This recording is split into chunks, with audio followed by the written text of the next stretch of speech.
Hello guys. Guys, tulungan niyo po ako. Grabe, na-scam po ako mga guys. Tulungan niyo ako. Anong gagawin ko dito guys? Gusto ko na magpakamatay guys. Kaso, tingnan niyo naman. Ang ganda ng tanawin mga guys.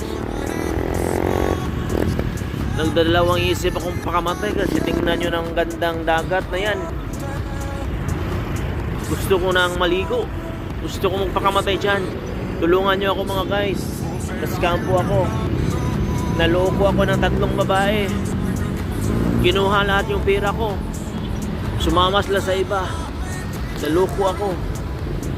Kinawawa nila ako mga guys. Tulungan nyo ako. Gusto kong magpakamatay dyan. Pero kaso, napakagandang tanawin naman dagat na yan. Please, tulungan nyo ako. Anong gagawin ko? Naloko ako ng 3 babae. Kinuha lahat yung kayamanan at pera ko. Thank you so much for watching.